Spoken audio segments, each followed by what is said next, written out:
এ K M Nurul হুদাকে রোববার সন্ধ্যায় রাজধানীর উত্তরা এলাকার একটি বাসার সামনে থেকে স্থানীয় কিছু মানুষ তাকে আটক করে এবং পুলিশের হাতে সোপর্দ করে। তার মানে তিনি অনেকখানি নজরদারিতে ছিলেন প্রশাসন কিংবা সরকারের। তার কারণ রোববার সকালেই বিএনপির পক্ষ থেকে সাবেক 3 প্রধান নির্বাচন কমিশনার 2014 নির্বাচনটি যার অধীনে অনুষ্ঠিত হয়েছিল কাজী রকিবউদ্দিন আহমেদ, এ কে এম নুরুল হুদা, এবং 2018 যে আরও একটি সুন্দর নির্বাচন অনুষ্ঠিত হলো যার অধীনে কাজী হাবিবুল আওয়াল, এই সাবেক 3 সিইসি সহ 24 জনের বিরুদ্ধে বিএনপি একটি মামলা করেছে। তারপর আমরা দেখলাম যে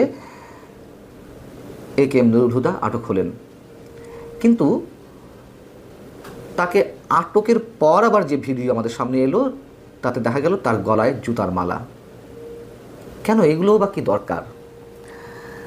প্রশ্নটা করেই রাখি, এখন যারা নির্বাচন কমিশনের দায়িত্বে আছেন তারাও খুব মেরুদণ্ড সম্পন্ন, ব্যক্তিত্ব সম্পন্ন মানুষ হিসেবে তাদের দায়িত্ব পালন করছেন, সে বিষয়ে পরে আসছি।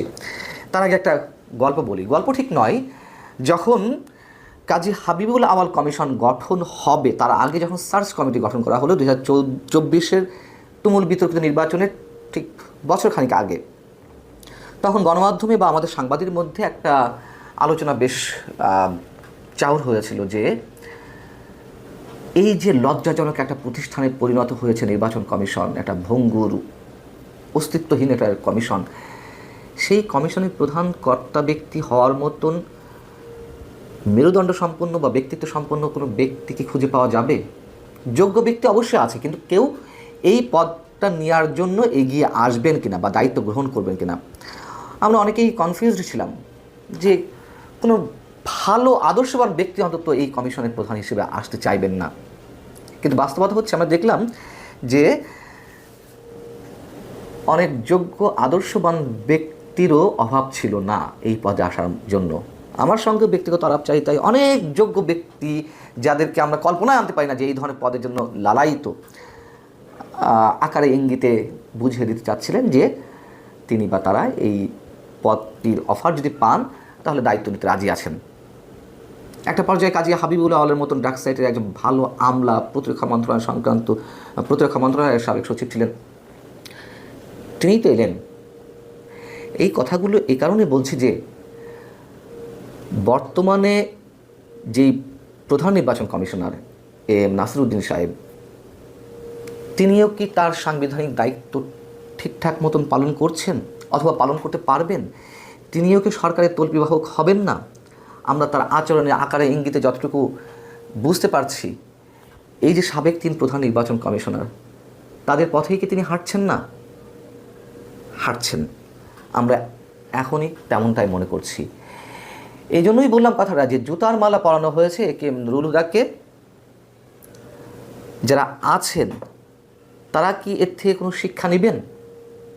মনে হয় না। এবার একটু বলি যে ইতিহাসে বাঁক বদলে ফেলা নির্বাচন কেন বলা হয় 2018 সালের নির্বাচনটি।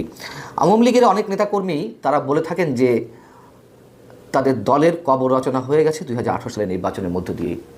তার কারণ 2018 সালের নির্বাচনেও বিএনপি যেতে চাইছিল না, তত্ত্বাবধায়ক সরকার ছাড়া বা আওয়ামী লীগ সরকারের অধীনে নির্বাচনটি তারা বয়কট করতে চাচ্ছিল।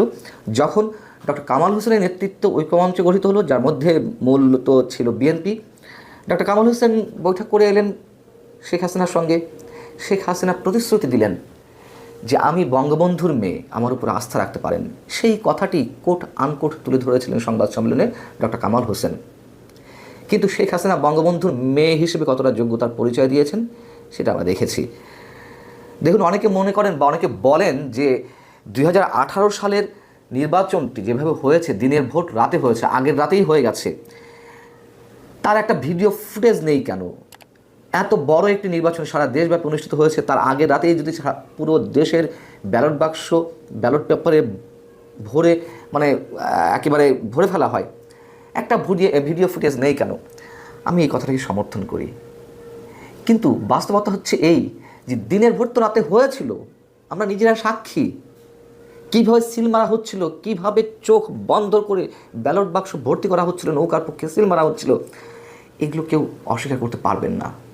হয়তো ফর্মালি কোনো আলোচনায় এসে কেউ অস্বীকার করতে পারেন, কিন্তু ব্যক্তিগত জায়গা থেকে বুকে হাত দিয়ে কেউ অস্বীকার করতে পারবেন না।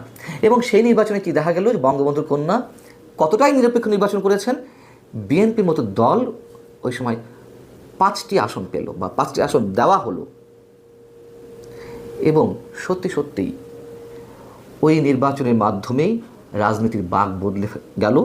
আওয়ামী লীগ তার নিজের কবর রচনা করলো এবং সারা বিশ্বে কীভাবে নিন্দিত হলো, দেশের মানুষের মাঝেও আওয়ামী লীগ যথেষ্ট ঘৃণিত হয়েছিল। দেখুন এখন যে অবস্থা, মুক্তিযুদ্ধের চেতনাকে অবিশ্বাস করা, মুক্তিযুদ্ধের ইতিহাস মুছে ফেলা বা বাংলাদেশকে পিছনে নিয়ে যাওয়া, এসব নিয়ে আমার কোনো প্রশ্ন নেই, এগুলোর সঙ্গে আমিও একমত। কিন্তু আওয়ামী লীগের নিজের ভাগ্য নিজের হাতে ধ্বংস করা হয়েছে ওই নির্বাচনের মাধ্যমেই। এবং পরবর্তীতে 2024-এও অবশ্যই আওয়ামী লীগের কফিনের শেষ ব্রেকটি ঠুকে দেওয়া হলো। এই কথাগুলো এই কারণে মনে করিয়ে দিলাম যে সেই তুমুল জঘন্য ভয়াবহ নির্বাচনটি অনুষ্ঠিত হয়েছিল এই একেএম নুরুল হুদার অধীনে। তিনিও ড্রাগ সাইটে ভালো আমলা ছিলেন, কিন্তু তারা প্রত্যেকেই, এই যে 3 সাবেক প্রধান নির্বাচন কমিশনার, প্রত্যেকেই ইমানদার কেরানি হিসেবে আওয়ামী লীগের তল্পিবাহক হিসেবে কাজ করেছেন। আগামীতে যারা আসবেন বা এখন যারা আছেন তারা কতটা সরকারের তল্পিবাহক হিসেবে কাজ করছে, এই প্রশ্নগুলো তাদের নিজেদেরই করতে হবে। এবং আমরা চাই না এই জুতার মালা গলায় দেওয়ার মতো ভাগ্য আর কাউকে বরণ করে নিতে হোক। দর্শক, অনেকদিন পরে সেনাপ্রধান প্রকাশ্যে এসেছেন, সেনাপ্রধান কথা বলেছেন। চট্টগ্রামের নেভাল একাডেমিতে নৌবাহিনীর কমিশনপ্রাপ্ত নতুন অফিসারদের রাষ্ট্রপতি কুচকাওয়াজ, সেখানে তিনি বক্তব্য রেখেছেন। সেই বক্তব্যটাকে কেন্দ্র করে ভারতীয় গণমাধ্যমে সেনাপ্রধানকে নিয়ে অন্যরকম ইঙ্গিত দেয়া হচ্ছে এবং ভারতীয় গণমাধ্যম বলছে সেনাপ্রধান নৌবাহিনীর সদস্যদের বর্তমান সরকার প্রফেসর ইউনূসের সরকারের বিরুদ্ধে খেপিয়ে তুললেন এবং বাংলাদেশ সেনা শাসনের দিকে যাচ্ছে। ভারতীয় গণমাধ্যম আদতে সেনাবাহিনী প্রধানকে নিয়ে কি বলার চেষ্টা করছে, সেই বলাটা কি সঠিক নাকি তারা প্রোপাগান্ডা ছড়াচ্ছে, সেই আলোচনাটা করার চেষ্টা করব। তারা কি বলছে সেটার পরিপ্রেক্ষিতে থাকবেন পলিটিক্স টিভির নিয়মিত আয়োজনে।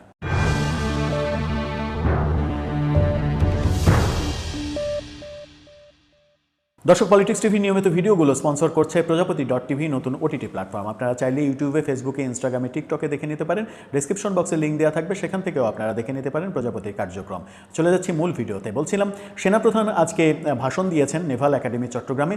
সেখানে নতুন কমিশনপ্রাপ্ত অফিসারদের, নৌ অফিসারদের নিয়ে ভাষণ দিয়েছেন।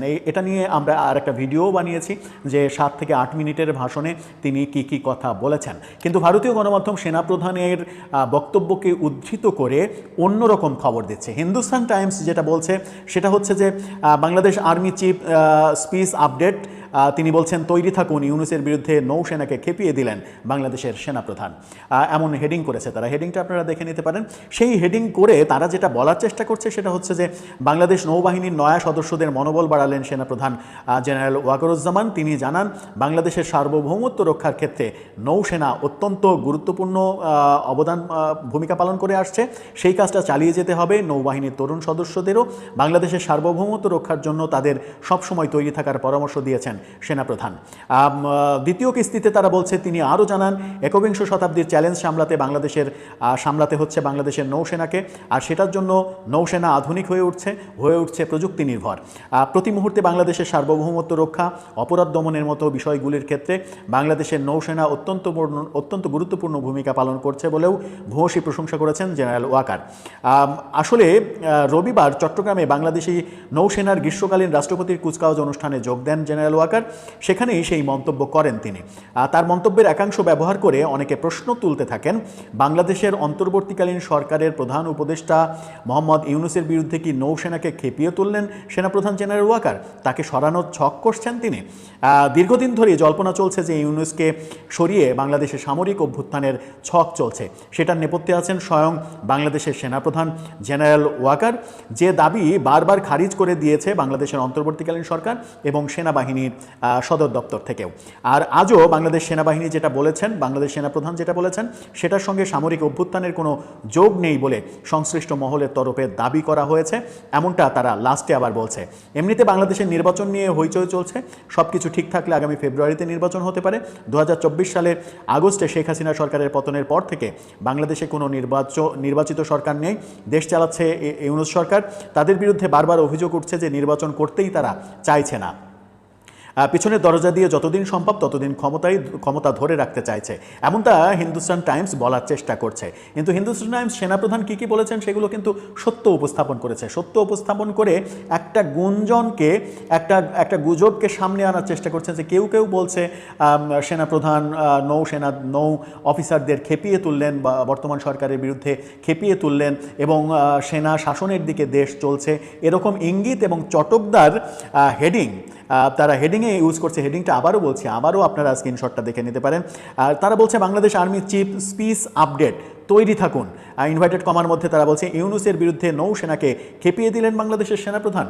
কি চটকদার হেডিং! সেই চটকদার হেডিং দিয়ে ভেতরে বেশিরভাগ সময় জুড়ে সত্য খবর দিয়ে সেনাপ্রধান কী কী বলেছেন সেগুলো বলে একটা জায়গায় শুধু কেউ কেউ বলছেন সেনাপ্রধান খেপিয়ে তুললেন। এই যে মনগড়া উক্তি করে ভারতীয় গণমাধ্যম হিন্দুস্তান টাইমস সেনাপ্রধান এবং তার অনেকগুলো ফাইল ছবি ব্যবহার করে বিভিন্ন বিদেশি প্রতিনিধিদের সঙ্গে মিটিং করছেন, তিনি প্রফেসর ইউনূসের সঙ্গে মিট করছেন।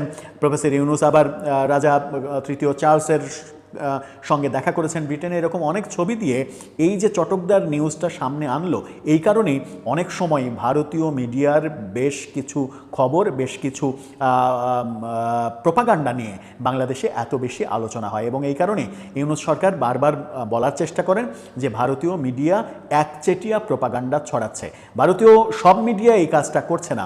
হিন্দুস্তান টাইমসের মতো এত বড় একটা পত্রিকা যদি এইভাবে একটু বাঁকিয়ে শিরোনামটা চটকদার করে যেন সেই শিরোনামে ঢুকে মানুষ এই নিউজটা পড়তে বাধ্য হয়, এই কাজ করে বাংলাদেশের সেনাপ্রধানকে বিতর্কিত করার যে চেষ্টা করছেন সেটা কি সঠিক সাংবাদিকতা হচ্ছে? কারণ বাংলাদেশের সেনাপ্রধান এমনিতেই একটা সেন্সিটিভ জায়গায় রয়েছেন, তাকে নিয়ে বহু গুজব রটানো হচ্ছে, দেশের বাইরে তাকে নিয়ে অনেক ষড়যন্ত্র রয়েছে। প্রফেসর ইউনূসের সরকারের সঙ্গে তাকে খেপিয়ে তোলার একটা প্রয়াস রয়েছে।